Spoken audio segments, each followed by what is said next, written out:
Sa hinaharap ng sangkatauhan, isang malaking sakuna ang dumating. Nagising ang mga demonyo sa mundo, at ang mga tao ay nahulog sa bingit ng katapusan.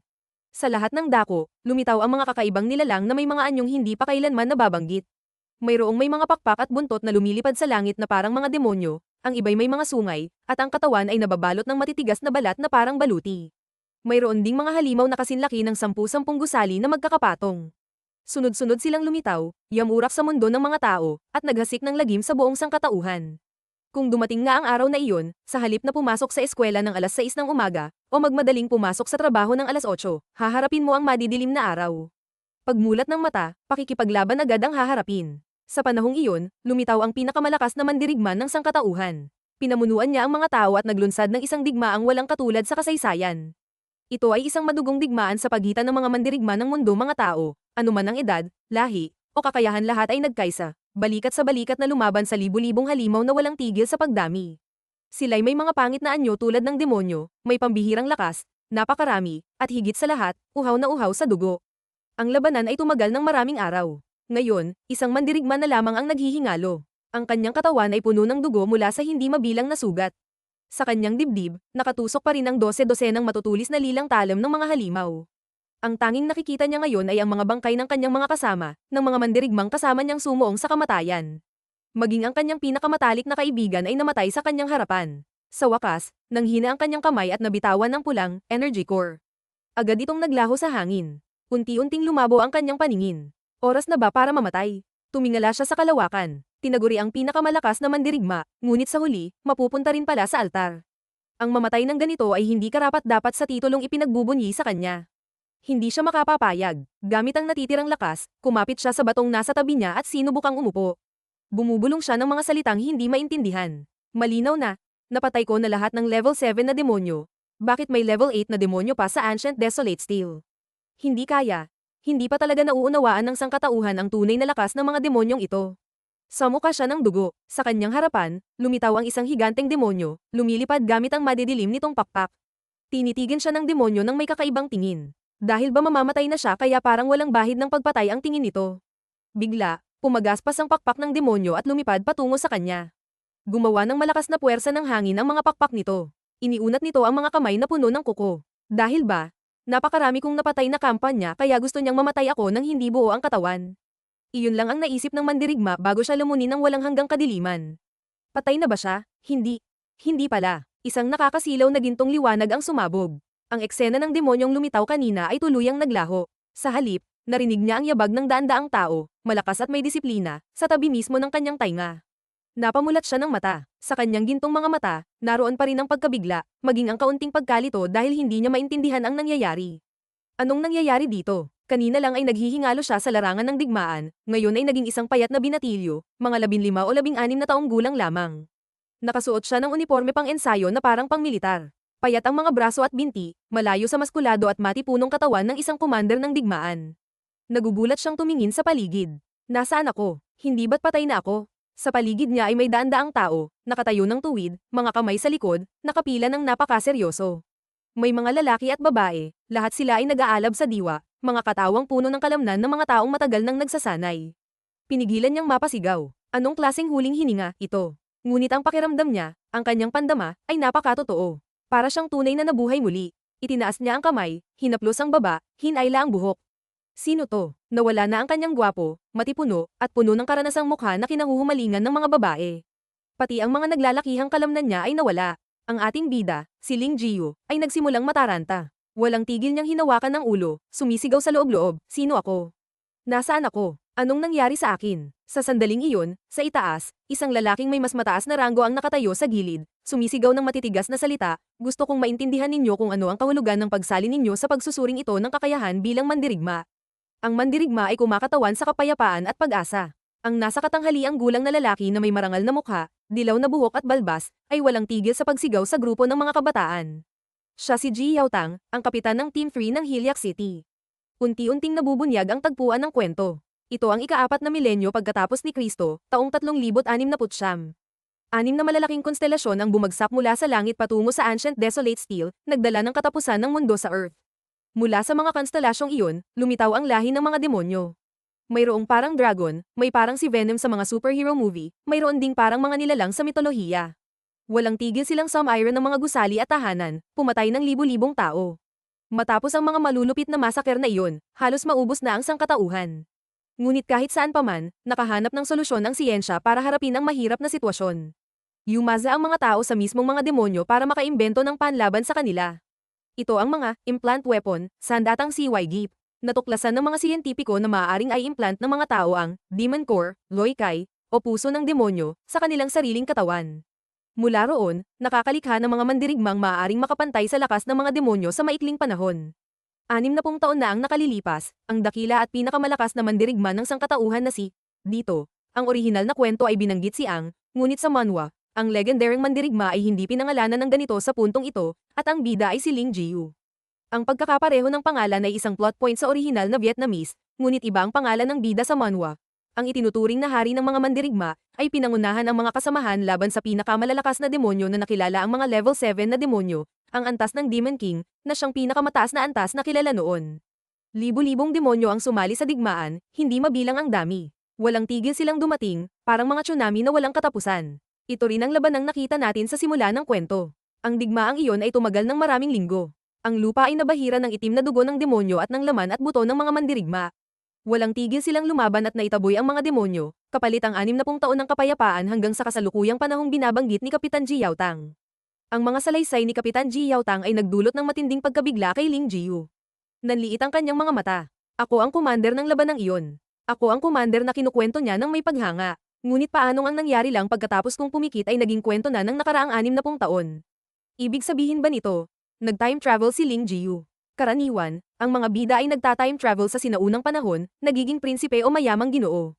Bakit siya napunta sa hinaharap, lumaktaw ng 60 taon, at walang alam sa teknolohiya?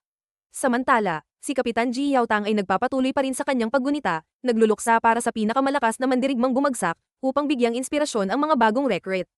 Sinasabing ang mandirigmang iyon ay bumagsak sa laban kontra sa pinakamalakas na level 7 na demonyo. Dahil sa digmaang iyon, naging mas malakas ang mga tao sa pagharap sa mga demonyo, kaya tinawag itong labanan ng bukang liwayway, Battle of Dawn. Gayunpaman, may isang bagay siyang hindi alam. Ang halimaw na itinuturing na nakapatay sa pinakamalakas na mandirigma ay hindi level 7, kundi level 8. Ito ay isang bagay na maliban sa ating bida, si Ling Jiu, ay walang ibang nakakaalam. Kung wala ang mga mandirigmang iyon, wala tayo rito ngayon. Kung walang mga mandirigma, walang buhay. At ang ating bansa, tayo ang kumakatawan sa kapayapaan at pag-asa. Lahat sila ay tila nagkaroon ng bagong lakas, sabay-sabay na sumigaw ng Roger, na umalingaw-ngaw sa langit, upang ipakita ang kanilang determinasyon sa marangal na misyon na kanilang pinagsasanayan. Habang nagsisigawan ng lahat, si Ling Jiu ay hindi tumitigil sa pag-iisip tungkol sa nangyari bago siya mapunta rito. Bumubulong siya ng mga salitang, hindi tama, level 8, demonyo, na narinig ni Kapitan Ji Yaotang, na nagdulot ng matinding galit sa kapitan. Inakala niyang mayroong hindi nakikinig. Nanlisik ang mga mata ni Ji Yaotang, hinahanap kung sino ang gumagawa ng kakaibang ingay. Pagkatapos, puno ng galit siyang lumakad palapit, nais makita kung sino ito. Ang ekspresyon ng kapitan ay nagpang-inig sa mga mahihinang loob na katabi ni Ling Jiu. Malakas niyang itinapak ang paa habang papalapit kay Ling Jiu. Mukhang hindi mo pa naiintindihan ang kahulugan ng pagiging mandirigma, tama? Kung maglalagay ka ng takor sa ulo niya ngayon, malamang ay kukulong agad ang tubig. Suminghal si Ji Yaotang sa galit. Anong pangalan mo? Ang simpleng tanong na iyon ay nagpatigil kay Ling Jiu. Nag-isip siya kung dapat ba niyang sabihin ng totoo na siya si ang dating pagkakakilanlan niya, na iba sa Ling Jiu, na nag-time travel. Ngunit nakita na ng kapitan ang name tag sa kanyang dibdib. Imposible. Nagulat ang kapitan. Ang pangalan ng katawang ito ay Ling Jiu din kapangalan ng bayani sa kwentong kakatapos lang niyang isalaysay. Nagpakita ng paghamak si Kapitan Ji Yaotang. Gamit ang malaking kamay, hinigpitan niya ang pagkakahawak sa manipis na balikat ni Ling Jiu. Isang hamak na tulad mo, na kahit ang pagpapalakas ng sarili ay hindi magawa, ay nangangahas na lapastanganin ang banal na pangalan ng maalamat na mandirigma noon. At ang inaasahan ay nangyari na. Ang imahe ng pagiging maskulado at marahas na iginuhit ng may akda para sa kapitan ay hindi lang palamuti. Itinaas niya ang kamao at sinuntok ng diretso ang mahinang panga ni Ling Jiu. Ang suntok na ito ay nagpatalsik kay Ling Jiu, na walang nagawang anumang depensa. Tumilapon siya paatras, umagos ang dugo mula sa kanyang ilong. Sa isip ni Ling Jiu, hindi pa rin siya makapaniwala. Bakit napakahina ng katawang ito? Kahit ang pinakasimpleng atake ay hindi ko kayang salagin. Bakit kapangalan ko ang lampang ito? Sa dinami-rami, bakit sa katawan pa na ito ako napunta? Bigla, may hamarang sa kanya, pumihil sa pagtama ng likod niya sa pader sa likuran. Matapos patalsikin ng mayabang na bata, taas noong naglakad palayo si Kapitan Ji Yaotang, hindi kinalimutang mag-iwan ng salita. Sa pagsusuring ito, tiyak na babantayan kita. Tandaan mo yan. Madiin ang bawat hakbang ni Ji Yaotang palabas, habang inanunsyo, lumipat na sa lugar ng pagsusuri ng kakayahan. Mabilis na umalis ang grupo, walang pakialam kay Ling Jiyun na nakahandusay pa rin sa sahig, hindi makatayo. Tanging ang taong samalo sa kanya kanina ang nagtanong kung ayos lang siya. Ang katawan ni Ling Jiyu ay sobrang lupaypay kaya't pabulong lang siyang nakasagot na buhay pa siya. Mabilis silang nagpakilala sa isa't isa.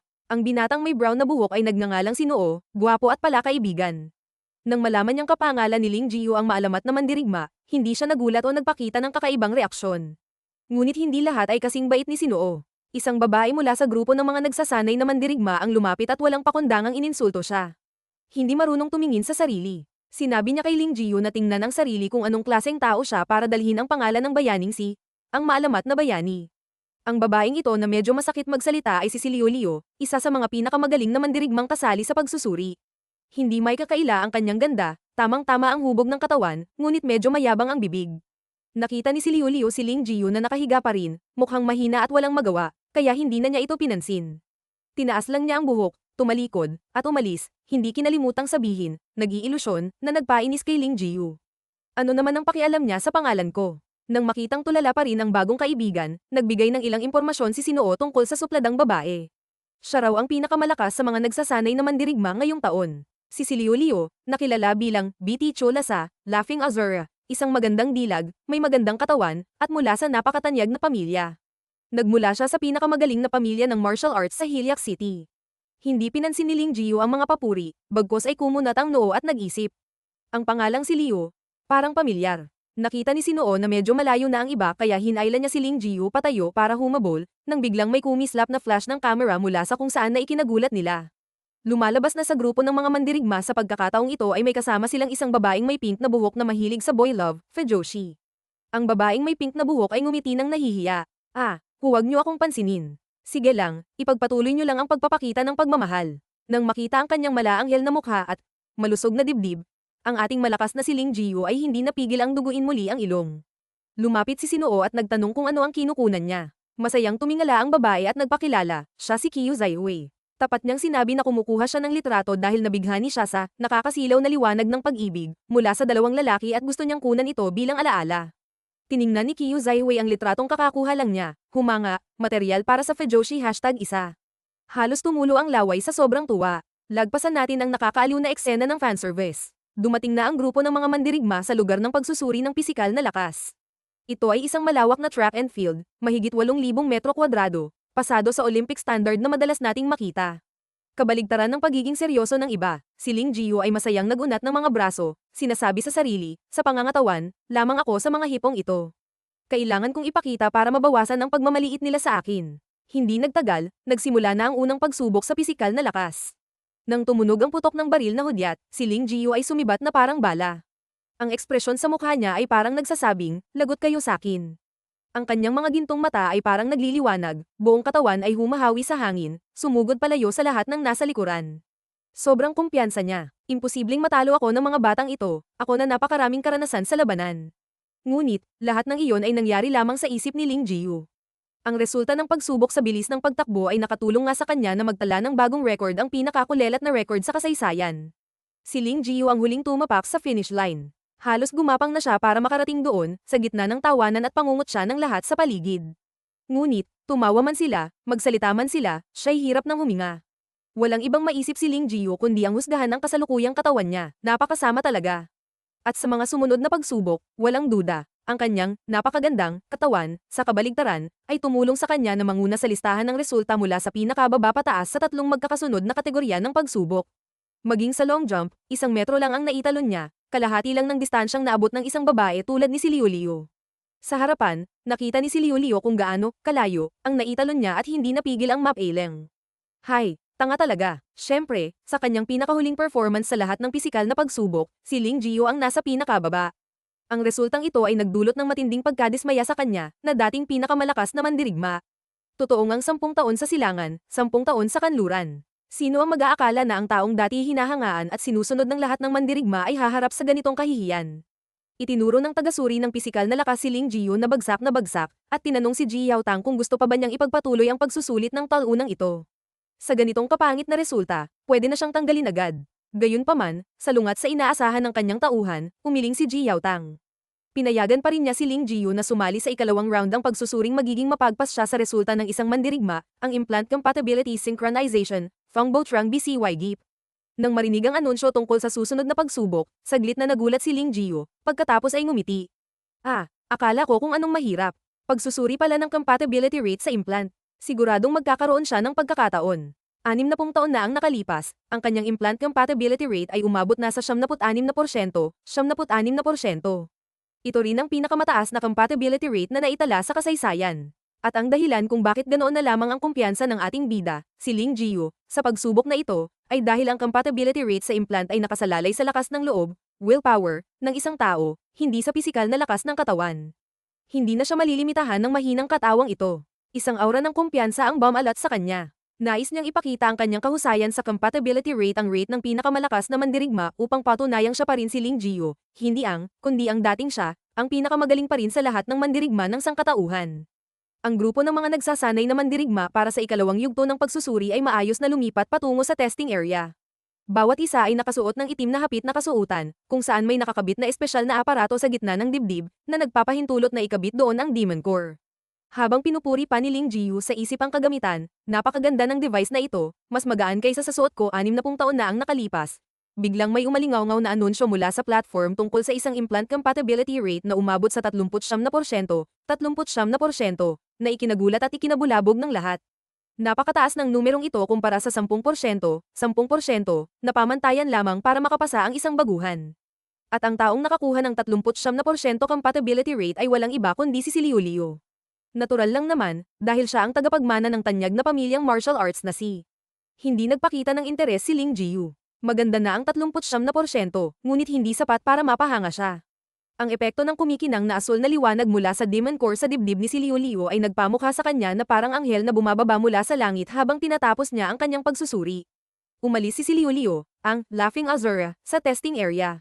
Kahit kahanga-hanga ang resulta, hindi siya mukhang masaya o tuwang-tuwa. Malamig lang siyang pumasok sa pahingahan. Ngunit pagsara ng pinto, agad na nagbago ng 180 degrees ang kanyang ekspresyon. Huminga siya ng malalim, namula ang mukha, gumawa ng X na senadoryas gamit ang kamay, at pinuri pa ang sarili, ang galing ko. 39% talaga. Lumalabas na ang babaeng ito ay malamig sa labas, mainit sa loob, isang ice queen na may pusong dalaga. Sa tabi ni Ling Jiyu, siniko siya ng bahagya ni Sinoo at Ulong. Grabe, ang lakas talaga ni si Liu Liu. Nararamdaman ko ang kapangyarihan sa ilalim ng payat niyang katawan. Hindi kumbinsido si Ling Jiyu sa 39% na iyon, pero tumango na rin siya bilang pagsang-ayon. Bakit parang hindi ka kinakabahan? Tanong ni Sinoo. Nakapameyaywang si Ling Jiyu at kalmadong sumagot, sanay na ako. Sanay na. Paano? Para sa mga baguhan, ito ang unang beses nilang gagawa ng implant. Sa platform, ang kasalukuyang sinusuri ay nahihirapang labanan ang Demon Core. Lumalabas na ang tinatawag na implant test ay ang pagsukat sa kakayahan ng isang tao na tanggapin ang Demon Core. Sa unang pagkakataon na tumanggap ng implant ang katawan at dugo ng tao, ang unang mararamdaman ay matinding sakit at paghihirap. Ang dahilan ay kailangang harapin ng katawan ang marahas na atake mula sa kapangyarihan ng Demon Core. Tanging ang mga may sapat na lakas ng isip ang makakalagpas sa pagsubok na ito. Mayroong sumusuko dahil hindi makayanan, ngunit marami rin ang lumalagpas pa sa 10% na pamantayan. Halimbawa, pagkatapos ni si Liu Liu, si Sinoo ay nakakuha ng 24% at si Qiu Zaihui ay 30%. Ang mga resulta ng pagsusuring ito ay labis na ikinasiya ng Kapitan Ji Yaotang. Bahagyang lumuwag ang kanyang ekspresyon. Sa pagkakataong ito, 6 na mandirigma ang nakakuha ng compatibility rate na higit sa 30%, katumbas ng C-level. Magagandang binhi ito, may potensyal na pangangatawan at compatibility. Gayunpaman, hinihintay pa rin ng kapitan ang taong itinuturing niyang pinakakulelat ang ating bida, si Ling Jiyu na umakyat sa entablado. Sakto naman, lumingon si Ling Jiyu at tumingin sa observation room na may kakaibang ngiti. Hindi niya pinansin ang bulungan at pangungutya ng mga tao sa ibaba tungkol sa taong may pangalan ng dakilang mandirigma, ngunit may napakasamang resulta sa unang round ng pagsusuri. Tingnan niyo lang, ang liwanag ng bida ay tiyak na magpapamangha sa inyo. Diretsyong umakyat si Ling Jiyu sa platform at pinili ang pulang Demon Core ang sumisimbolo sa lakas sa pakikipaglaban na ginamit niya sa nakaraang buhay sa halip na ang 5 ibang kulay, dilaw, depensa, berde, pagpapagaling, recovery, asul, bilis, agility, Ang bihirang lila, ilusyon, misteryosong lakas, at ang maalamat na itim, oras at espasyo, na imposible namang naroon.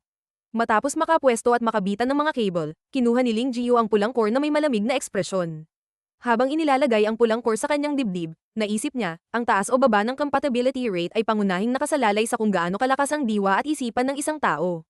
At ito, sa kabutihang palad, ay isa sa mga pinakamalakas kong katangian. Kung hindi, paano ako igagalang bilang hari ng mga mandirigma noon? Pagkalagay ng pulang core, apat na matutulis na karayom ang agad na tumusok sa dibdib ni Ling Jiu, nagpadala ng sakit sa buong katawan, mga paa at kamay, at utak. Ang lakas ng isipan ang magpapasya kung gaano katindi ang sakit na mararamdaman kapag tinanggap ng katawan ang core, at ito rin ang magpapasya kung hanggang saan makokontrol ng katawan ang core. Nang makumpleto ang pagkakabit, sinabi ni Ling Jiu na handa na siya para simulan ng staff ang pagsubok. Isang pulang liwanag ang agad na bomb alert sa buong testing room. Lahat ng naruroon ay nagulat nang makita ang reaksyon mula sa measuring system. Anong nangyayari? Kanino galing ang nakakagulat na resultang ito? Kanina, nang lumabas ang 39% ni si Liu Liu, walang ganitong warning. Nang mapagtanto nilang ang mahinang si Ling Jiu ang sumasailalim sa compatibility test, lalo silang nagulat. Ang kanyang posture habang sinusukat ay napakakalmado. Tanging ang core lamang ang walang tigil na naglalabas ng matingkad na pulang liwanag sa kanyang harapan. Sumigaw si Ling Jiu ng malakas. Ang mga numero ay nagsimulang magbago, na ikinamangha ng lahat. Ang numerong nagpapakita ng compatibility data ay walang tigil sa pagtaas. Si Sinuo, na nasa loob ng pahingahan, ay napahanga. Kapatid, ipakita mo sa kanila ang iyong tinatagong lakas. 40%, 40%. Hindi pa sapat. Masyadong maliit ang numerong iyan para sa kakayahan niya. Pinilit ni Ling Jiu, ang kanyang mga mata ay naglalabas ng pulang kislap. Ang presyon mula sa kanyang lakas ay kumalat, pumipiga sa espasyo sa paligid niya. Taasan pa ninyo para sa akin. Tumaas pa, at patuloy pang tumataas, sigaw ng mga tao nang makita ang walang tigil na pagbabago ng mga numero sa measurement screen. 45%, 50%, 60%. Tataas pa ba? Natulala si Kapitan Ji Yaotang sa pagkamangha nang makita ang resulta. Ang lakas ni Ling Jiu ay nagdudulot ng presyon sa salamin, na nagpapakita ng mga senyales ng pagkabitak. Bakit? Bakit napakataas ng compatibility rate niya? Siguradong may mali kung saan. Ang mga numero ay patuloy pa ring tumataas. 65%, 70%, 80%. Ang mga nakasaksi ay nararamdaman ang walang tigil na paglakas ng presyon. Walang nakakaintindi sa nangyayari. Mayroong nagsasabing nandadaya si Ling Jiu o may problema ang kagamitan. Hindi pinansin ni Ling Jiu ang bulungan sa ibaba. Itinaas niya ang dalawang braso, ninanamnamang pakiramdam ng pagiging nakahihigit. Sambahin ninyo ako, ang pinakamalakas na mandirigma, na may titulong emperor. Ako pa rin ang dating ako. Sadyang hindi lang maipakita ng payat na katawang ito ang buong lakas ko. Ito na ang oras para ipakita ko sa mga batang ito ang agwat sa pagitan ng nangunguna at ng mga sanggulpa. Sakto namang may hindi inaasahang nangyari. Habang nasa kasagsagan siya, ang kanyang katawan ay biglang parang hinigupan ng lahat ng lakas, itinapon sa walang katapusang kadiliman. Ang imahe ng level 8 na Demon King na lumitaw bago siya mamatay ay muling lumitaw ng malabo. Anong nangyayari? Bakit bigla akong nawalan ng lakas? Nakakagulat, ang core sa kanyang dibdib ay biglang nagkaroon ng maraming bitak. Ang tunog ng warning para sa overload ay walang tigil na tumutunog. Ang pulang liwanag mula sa core ay sumabog. Ang katawan ni Ling Jiu ay sapilitang pinutol mula sa koneksyon. Sa mukha siya ng sariwang dugo. Gumapang siya sa sahig, iniunat ang kamay patungo sa staff. Dahil ba hindi kinaya ng katawang ito ang presyon? Ang compatibility rate ni Ling Jiu ay bumagsak sa 10%, 10%, sapat lang para makapasa. Ang matingkad na pulang liwanag kanina ay tuluyang naglaho. Nakahinga ng maluwag ang babaeng siyentista. Agad niyang iniulat sa kapitan ang tungkol sa abnormal na data, na posibleng dahil sa pagkasira ng core. Bamantong hininga ang kapitan. Pinakaba mo ang munti kong puso. Ganoon lang. Kaya ang huling resulta ay 10% lang. Opo, sapat lang para makapasa sa pagsusuri. At ang taong kakatapos lang sumalang ay nakahandusay na, sa ibaba, tumakbo si Sinuo para tulungan si Ling Jiu na makatayo, sa gitna ng bulungan ng mga nanunood. Totoong nakakagulat, dahil lahat ay panandali ang nag-isip na may gagawin siyang kakaiba. Tahimik na lumapit si Liu Liu, palihim na sinilip si Ling Jiu na hinimatay sa mga braso ni Sinuo. Sa loob-loob niya, masaya siya at nakahinga ng maluwag dahil walang nakakuha ng mas mataas na resulta kaysa sa kanya. Matapos yugyugin ni Sinuo si Ling Jiu ngunit hindi pa rin ito magising, binuhat niya ito papasok sa pahingahan. Pinagtawanan na naman ako ng mga bata. Buti na lang pumasa ako, kung hindi baka mamatay na naman ako sa pangalawang pagkakataon. Nang makita ng mga babae ang eksena ni Sinuo na buhat-buhat si Ling Jiu, tuwang-tuwa silang naglabas ng cellphone at walang tigil na kumuha ng litrato. May materyal na para sa mga kapatid na Fujoshi. Sa loob ng pahingahan, nakaupo si Ling Jiu sa upuan, tulala habang iniisip ang eksena kanina. Malinaw na ang lakas ng pulang core ay damaloy sa kanyang katawan. Talagang naramdaman niya ito, ngunit hindi niya maintindihan kung bakit bigla na lang nawala ang lakas na iyon, walang anumang bakas, na parang batong inihagis sa ilalim ng dagat na walang tugon. Nagngalit siya ng ngipin, hindi makapapayag. Malinaw na ang lakas ng loob ko ay dapat umabot ng hindi bababa sa 80%, kahit na iyon ang pinakamababang uri ng core. Pero bakit? Maya-maya, bumukas ang pinto ng pahingahan at pumasok ang Kapitan Ji Yaotang. Inanunsyo niya sa mga kabataang naroon na sila ay nasa huling yugto na ng pagsusuri, ang Live Combat Drill, DIN Tap THC Chien. Ang mga batang mandirigmang ito ay direktang haharap sa mga demonyo. Seryoso siyang nagpaalala, naway magtagumpay kayo, mapanatiling ligtas ang inyong buhay, at makumpleto ang pagsusuri. Ang maikling pahayag na iyon ay nagdulot ng pag-aalala sa lahat, ngunit lumipat pa rin sila patungo sa itinakdang lugar. Kinaladkad ni Ling Jiyu ang kanyang sobrang pagod na katawan mula sa upuan. Siya ang huling naglakad sa buong grupo. Nang dumaan siya sa kapitan, tiningnan lamang siya nito nang may hindi maipaliwanag na tingin, nang walang sinasabi. Nakaalis na si Ling Jiyu, ngunit hindi pa rin umalis ang kapitan. Nakatitig siya sa lugar kung saan kakatayo lang ng binata. Doon, may isang maliit na piraso ng pulang demon core na naiwan sa sahig. Ang basag na piraso ng core na iyon ay lalong nagpatindi sa kuryosidad ng kapitan tungkol sa binatang mukhang mahina. Napupukaw mo ang interes ko. Tingnan natin kung ano ang ipapakita mo sa huling pagsusuri na tinatawag na The Hunt Outside in the Fog, Kuap di San Bien Ngua Itrang Suwong M. Lumipat ang eksena sa malawak na tanawin ng buong lungsod. Ang malaking tarangkahan ng lungsod ay bumukas. Sa likod nito ay ang grupo ng mga baguhan na walang tigil sa pag-uusap. Bukod sa pag-aalala sa pagsubok, sila rin ay sabik dahil ito ang unang beses nilang makakalabas ng lungsod.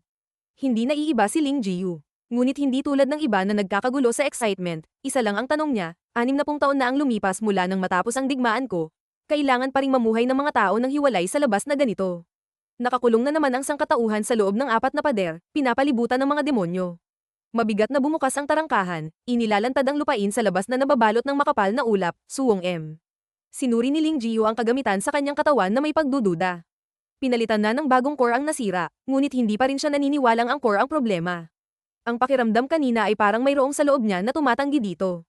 Pagkatapak niya sa labas, isang napakakaibang pakiramdam ang dumating. Mula sa kanya bilang sentro, isang signal na parang radar ang walang tigil na lumalawak sa sakop na daan-daang kilometro sa labas ng lungsod, parang mga alon sa tubig na kumakalat.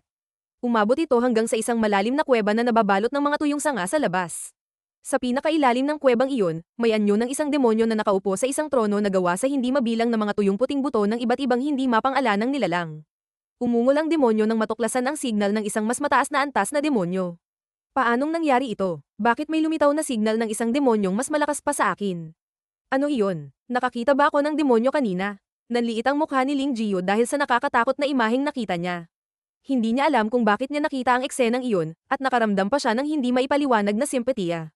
Tao ako, bakit ako makakaramdam ng simpatiya para sa masasamang demonyo? Napakakakaiba nito. Tutuloy ka ba o tatayo ka lang dyan? Bago pa niya masagot ang sariling tanong, narinig niya sa likuran ang paalala ng Ice Queen na si Liu na nagsasabing huwag siyang hamarang at makaabala sa kanila.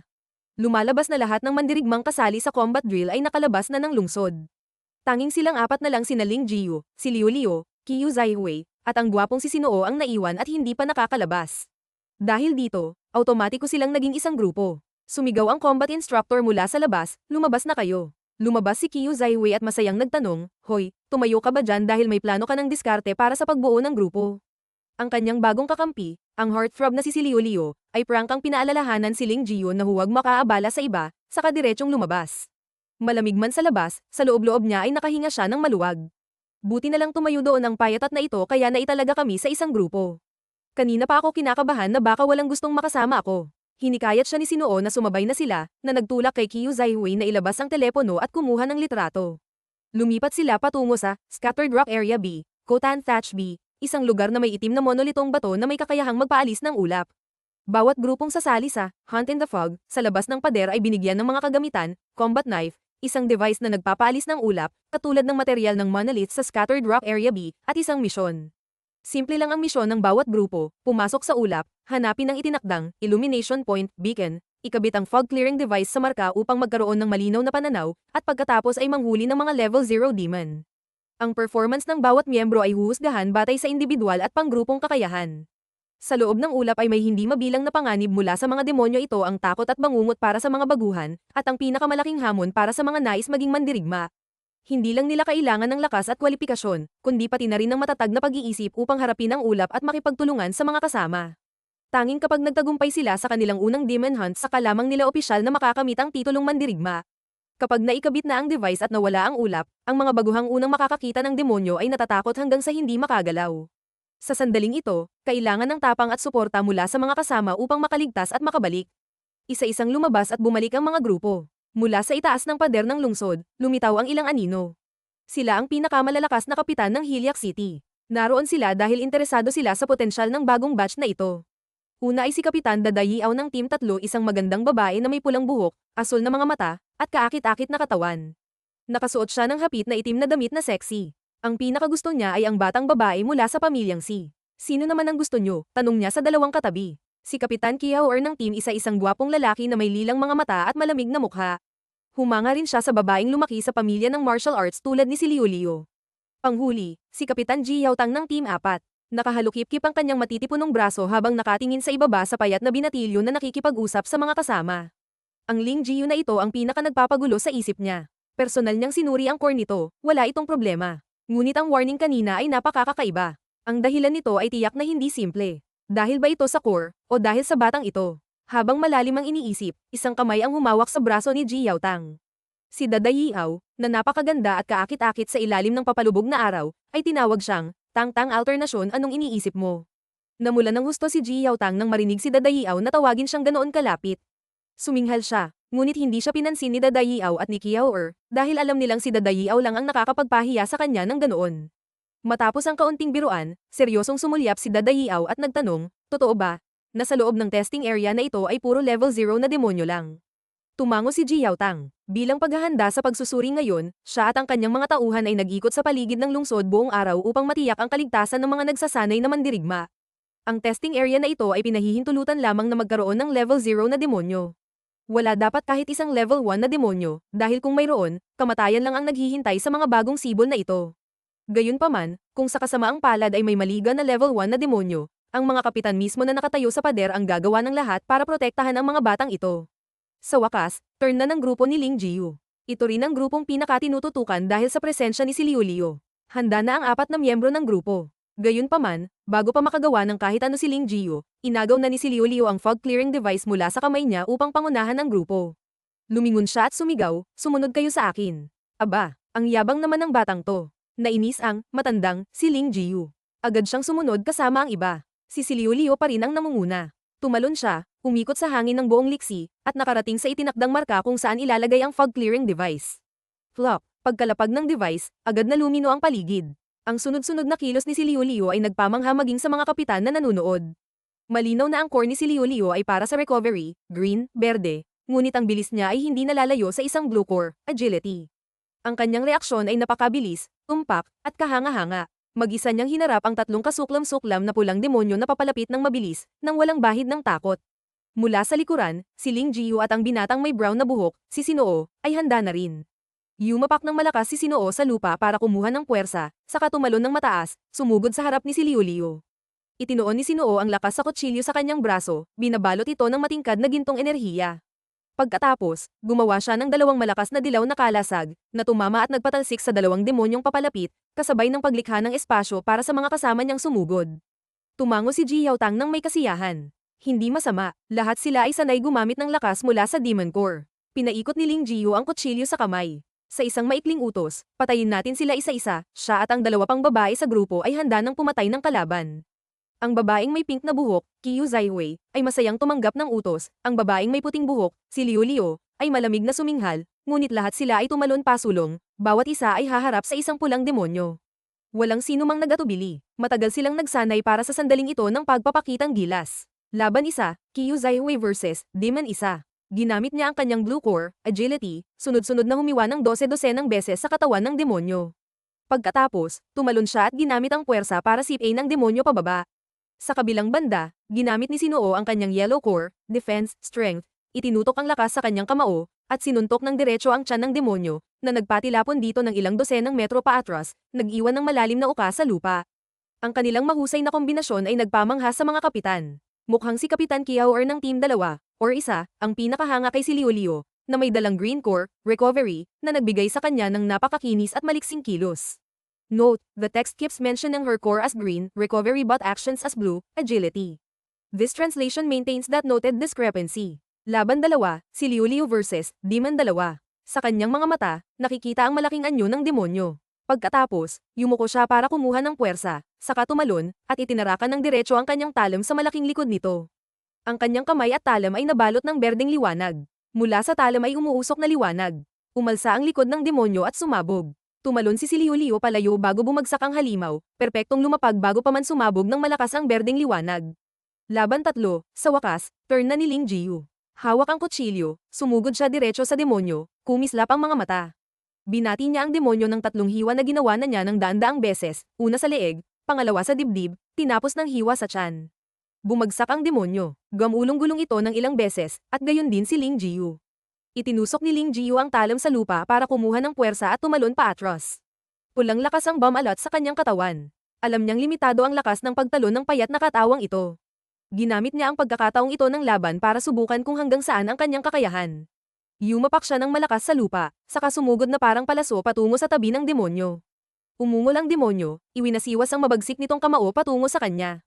Sa sandaling iyon, ang mga mata ni Ling Jiu ay naging matingkad na pula. Bahagya niyang iniligan ng higanteng kamao, saka nagngalit ang ngipin, at sinubukang suntukin ng malakas ang tiyan nito ngunit naiwasan ito ng demonyo. Masyadong mabagal ang reaction speed ng katawang ito. Sinipa ng demonyo ang kanyang binti, ngunit umiwas si Ling Jiu sa pamamagitan ng pag-ikot at pagbagsak sa lupa. Mabilis siyang umikot pabalik at sinubukang saksakin ng talam ang tiyan nito. Ngunit sa pangalawang pagkakataon, dahil sa kabagalan ng katawan, naiwasan na naman ng demonyo ang atake ni Ling Jiu. Nasugatan ng talam ni Ling Jiu ang demonyo, ngunit hindi sapat ang lalim ng hiwa para makapinsala ng husto.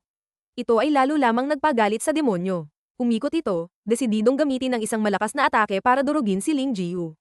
Muling sumaksak si Ling Jiu sa katawan nito, pagkatapos ay umikot at humiwa ng buong lakas paalang sa katawan ng demonyo. Gayunpaman, dahil hindi sapat ang lakas ng katawang ito, hindi pa rin niya napatay ang demonyo. Pareho silang tumalsik palayo, ilang dosenang metro ang pagitan. Ang mga kasamahan niya sa team ay medyo nagulat sa nasaksihang laban. Kahit anong tingin, parang pinaglalaroan lang ni Ling Jiu ang demonyo. Ang buong eksena ay nakita rin ng mga kapitan na nakatayo sa pader ng lungsod. Napahanga sila sa sunod-sunod na makinis na galaw ni Ling Jiu. Mukha siyang mahina, ngunit hindi masama ang kanyang fighting spirit. Maging ang kanyang mga galaw ay napakasanay. Sayang lang at kulang sa lakas kaya hindi niya matapos agad ang laban. Tapos na ang pagsubok, sigaw ng tagapangasiwa. Tiningnan ni Ling Jiu ang demonyo sa harap niyang nawalan na ng lakas lumaban, at huminga ng malalim. Naging seryoso ang kanyang mga mata. Dahil lahat ng dati niyang kakayahan ay hindi magamit sa bagong katawang ito. Bawat galaw, kahit ang pinakamagaan, ay nagpapahingal sa kanya ng husto. Sumugod si Ling Jiu patungo sa demonyo na pilit bumabangon sa lupa, balak na itong tapusin. Sakto namang pasugad siya, isang bagay na parang pulang usbong ang biglang lumitaw mula sa lupa. Nakita lang ni Ling Jiu ang isang kisap ng pulang liwanag bago isang bagay na parang pulang drill ang sumulpot, tumago sa katawan ng naghihingalong demonyo, at nagpatalsik sa kanya palayo. Kasabay nito, hindi mabilang na malalaking baging ang pumulupot sa kanilang apat. Anong nangyayari? Isang kamay na may matutulis na kuko ang tumago sa bangkay ng level 0 na demonyo sa harap ni Ling Jiu, pinunit ang katawan nito, na nagpakawala ng nakakatakot na sigaw. Kasabay ng pag-angat ng kamay na iyon, lumitaw ang isang malaking kulay brown na demonyo na may puting balangkas sa noo. Pinagpira-piraso nito ang bangkay ng pulang level 0 na demonyo sa isang kumpas lang ng kamay. Ang ungol nito ay nagpanlisik maging sa mga mata ng mga kapitan sa pader dahil sa gulat. Nagngalit sila ng ngipin at sumigaw sa galit nang matuklasang ang bagong lumitaw na demonyo ay isang level 1 demon mas mataas ang antas at mas mapanganib kaysa sa mga level 0 na kayang harapin ng mga nagsasanay na mandirigma. Agad na pinabalik sa lungsod ang mga nagsasanay na mandirigma. Lahat ay nagmamadaling tumakbo para iligtas ang sarili. Sina Qiao at Dadayiao ay mabilis na tumalon pababa, lumapag na parang dalawang bambang bumagsak, na nagpaangat ng alikabok. Walang salitang tumakbo sila ng buong bilis patungo sa mga batang na trap. Habang nasa daan, sinubukan nilang paalalahanan ng mga nagpapanik na baguhan na tumakbo papasok sa lungsod. Sa ligtas na lugar ay may magpoprotekta sa kanila. Sa lugar kung saan nakulong ang apat na kasama ni Ling Jiu, ang level 1 na demonyo ay medyo nagtaka nang makita ang mga kaharap niyang halatang mahihinang tao, ngunit may amoy ng demonyo sa kanilang mga katawan. Nagtanong ito sa grupo ni Ling Jiu, ano kayo? Bakit may amoy kayo ng demonyo? At amoy pa ng demonyong mas mataas ang antas kaysa sa akin. Ang tanong nito ay ikinagulat ni Ling Jiu, hindi niya maintindihan ang sinasabi ng halimaw. Sino sa inyo? Umungol ang level 1 na demonyo. Nais niyang hanapin kung sino ang may dala ng amoy ng mas malakas na demonyo. Sumabog ang lakas nito, isang madilim at makapal na aura ng demonyo ang kumalat sa paligid, nagdulot ng presyon sa mga baguhang mandirigma na unang beses palang nakaharap ng demonyo. Ang tatlo pang kasama sa grupo ay hindi mapigil ang manginig sa harap ng bagong lumitaw na level 1 na demonyo. Ang presyon na dala nito ay nagparamdam sa kanila na madali silang mapipira-piraso nito sa isang iglap. Ang presyon na iyon ay lubos na nagpatigil sa kanila. Maging si Ling Jiu, na may taglay na pag-iisip at kalooban ng pinakamalakas na mandirigma 60 taon na ang nakalipas, ay malinaw na naramdaman na ang kanyang mahinang katawan ay hindi kalaban nito. Sa harap ng level 1 na demonyo, tumulo rin ang pawis mula sa kanyang katawan. Ito ang unang pagkakataon na naramdaman niya ang sinasabi ng ibang mandirigma noon ang mabigat na pakiramdam kapag napapaligiran ng mga demonyo. Iniunat ng level 1 na demonyo ang kanyang kamay na may kuko, nagbilang, saka nagpakawala ng sinag ng enerhiya mula sa kamay, tumama diretso sa noo ng 4 na miyembro ng grupo, na nagpawala ng malay sa kanilang lahat at nagpatomba sa kanila. Sakto namang nagkaroon ng bitak ang harang nagawa sa ugat na ginawa nito para ikulong ang sarili at ang 4 na batang mandirigma. Lumitaw ang dalawang kapitan, Kiaor at Dadayiao, sinira ang harang, at sumigaw, subukan mong galawin sila. Ngumisi lang ang demonyo, saka inutusan ng mga ugat na kumilos, gumawa ng malalim na butas sa lupa. Tumawa ito bilang palm sa dalawang kapitan, saka dinala ang 4 na tao palayo, iniwan ng dalawang kapitan isang lalaki at isang babae na nakatayo sa gilid ng butas, hindi makagalaw dahil sa biglaang pangyayari. Sa sandaling iyon, naramdaman nila ang paggalaw ng demonyo sa ilalim ng lupa. Ang paggalaw nito sa loob ng lupa ay nagdulot ng pagyanig, itinutulak pataas ang lupa at bato. Sumigaw agad si Kiaor, habulin. Matapos ang ilang sandali ng paghabol hanggang sa gilid ng isang kagubatan, nawala na ang bakas ng demonyo. Hindi makapapayag si Dadayiao, ang kapitan na babae na may pulang buhok. Nagngalit siya ng ngipin. Malinaw na sinuri na natin ito ng ilang araw. Bakit hindi natin natuklasan ang level 1 na demonyong iyon? Si Kapitan Ji Yaotang, ng Team 4, ay isang maingat na tao, laging masigasig sa trabaho, at hindi kailanman hinayaang mangyari ang ganitong sitwasyon. Sakto namang ang nabanggit na si Kapitan Ji Yaotang ay lumitaw mula sa itaas. Lumapag siya sa pinakamabilis na paraan. Nang makita niyang nakatigil ang dalawa, nataranta siya at nag-alala, inutusan silang ipagpatuloy ang paghabol. Kalmadong sinabi ni Kiaor, kalma ka lang, Tang-Tang, palayaw kay Ji Yaotang. Hanggang dito lang ang bakas. Nang tumingin siya sa lupa, natigilan din siya nang mapansing hanggang doon na lang ang bakas. Mukhang lumalim pa ang level 1 na demonyo sa lugar na iyon. Inilagay ni Ji Yaotang ang kamay sa lupa, hindi mapigil ang alalahanin ng eksena kung paano dinakip ang kanyang kapatid noon. Sinuntok niya ng malakas ang lupa at sinisi ang sarili. Kasalanan ko to lahat, dahil hindi ako naging seryoso sa trabaho ko. Inalo siya ng 2 pang kasama. Kung kalma ka, huwag mong sisihin ang sarili mo. Mabilis silang nagtalaga ng susunod na gagawin upang maiwasan ang epekto sa iba at sa lungsod. Ang kailangang gawin ngayon ay magtalaga ng mga taong mag-iimbestiga at muling susuri sa paligid upang kumpirmahin kung may iba pang level 1 na demonyo. Marahang inilagay ni Dadayiao ang kamay sa balikat ni Ji Yaotang. Hindi natin ito ginasto, pero kailangan nating kumalma kaysa sisihin ang sarili. Tinabig niya ang kamay nito, tumayo, at sinabing mauna na sila pabalik habang siya ay magpapatuloy sa paghahanap. Sinubukan siyang pigilan ni Kiaor. Mapanganib ang pumasok mag-isa sa loob. Hindi lahat ay nangangahas. Iniharang ni Dadayiao ang kamay kay Kiaor at sinabi, hayaan mo siya. Yaotang, siguraduhin mong babalik ka bago dumilim. Oo, pangako. Pagkasabi nito, tumakbo si Kapitan Ji Yaotang diretso sa ulap sa harapan. Ang pagkakadakip sa 4 na nagsasanay na mandirigma ay nagpaalala sa kanya ng eksena kung paano kinuha ng mga demonyo ang kanyang kapatid. Mula noon, lagi niyang sinisisi ang sarili. Kung buhay pa ito, kaedad na rin siguro ng mga baguhan ngayong taon. Iyon ang lalong nagpahirap sa kanya. Malayo sa Hilyak City, sa isang madilim na kuweba na napapaligiran ng bato sa lahat ng dako. Dahan-daang iminulat ni Ling Jiu ang mga mata, mapatla ang mukha. Walang tigil siyang tumingin sa paligid para alamin kung nasaan siya. Mukhang nasa ilalim sila ng lupa. Nasa harap niya ang lahat ng kasamahan niya, lahat sila ay mahigpit na nakatali ng parang mga ugat ng puno. Mukhang buhay pa naman lahat, mabuti na lang. Bigla, isang kamay na may matutulis na kuko ang lumitaw sa tabi mismo ng kanyang ulo. Tumataginting na tinanong siya ng demonyo, nagising ka na? Ang tanong nito ay ikinagulat niya, ngunit agad niyang nabawi ang katinoan. Nakilala niya ito ang level 1 na demonyo na dumakip sa kanilang 4.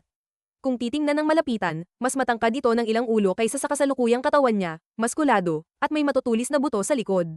Nagsalita ito sa sarili, paano siya nakagising ng ganito kabilis? Talagang may pagkakaiba. Ang paggising niya ng mabilis ay labis na nakapukaw ng kuryosidad nito. Lumapit ito, saka biglang bumalik, hinawakan ng mahigpit ang panga ni Ling Jiu, at itinulak siya sa halijing gawa sa ugat.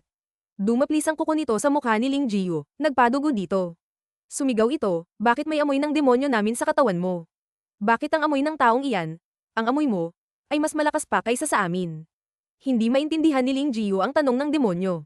Nagngalit siya ng ngipin, pinakawalan ang lakas ng demon core sa buong katawan, sinira ang mga lubid na nakatali sa kanya, at itinulak palayo ang demonyo. Lahat ng ito ay bahagi ng plano ni Ling Jiu. Ito ang tanging paraan na naisip niya para magkaroon ng tsansang manalo.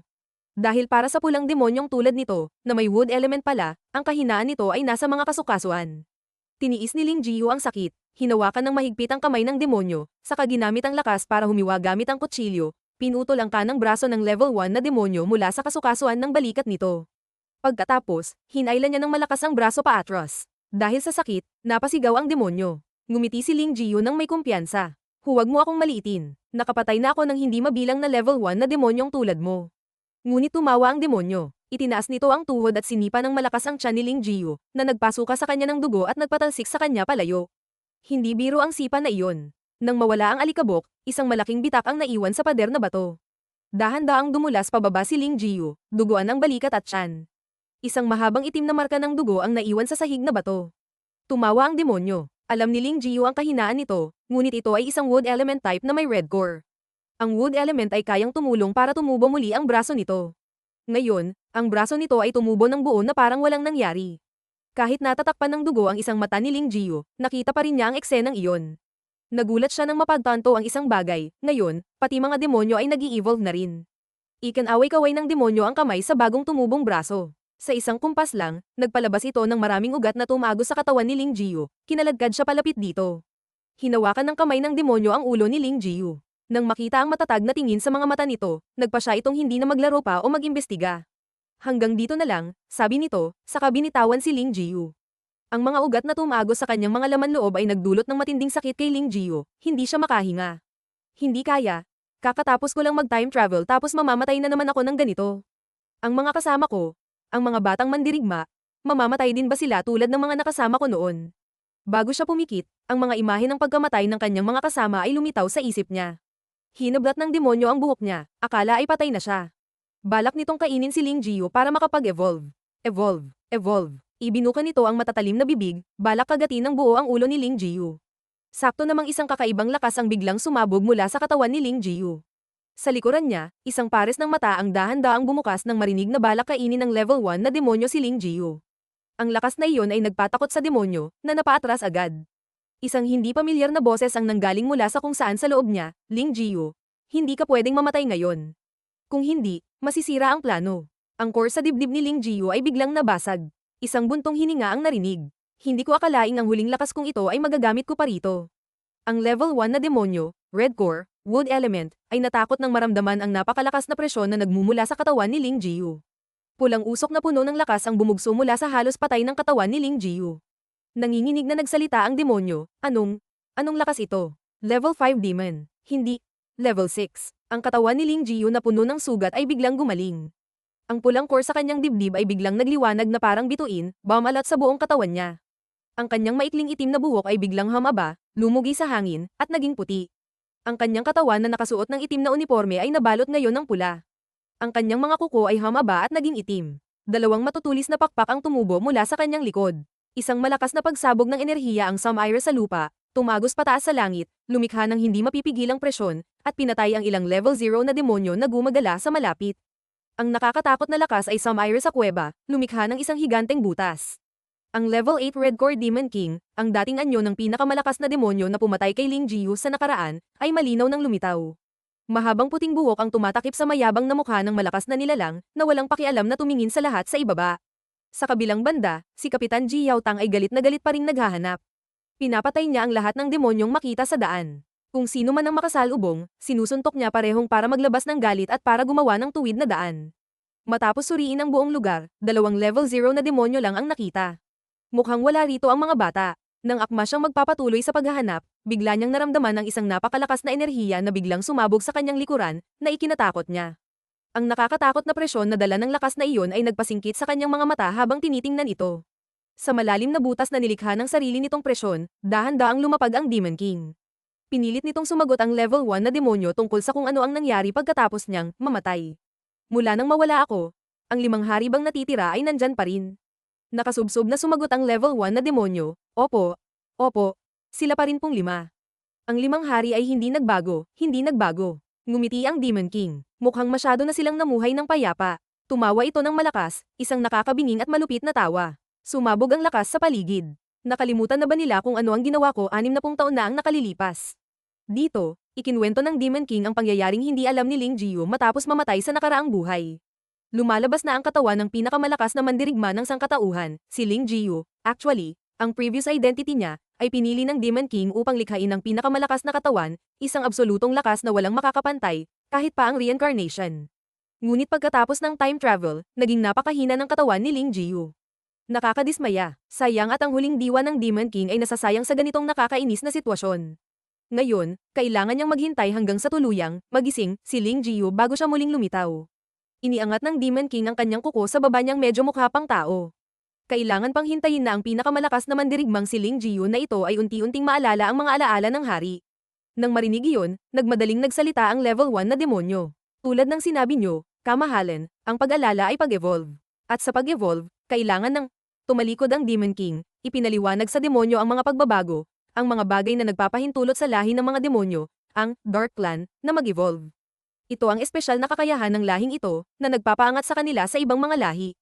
At si Ling Jiu ngayon ay katulad na nila. Tanging sa pagkain lamang ng kapwa niya Dark Clan miyembro saka siya makakapag-evolve at mararamdaman ang tinatawag na alaala ng hari. Pagkatapos sabihin ito, tumalikod ang Demon King, ngumiti, tinapak ang noo, at sinabing, ito rin ang regalo ko sa kanya. Nagpa siya ang level 1 na demonyo na lumipat ng panig. Pinuri at sinuyo nito ang Demon King, nanumpa ng katapatan, umaasang maging kanang kamay nito. Patuloy pa rin itong nags.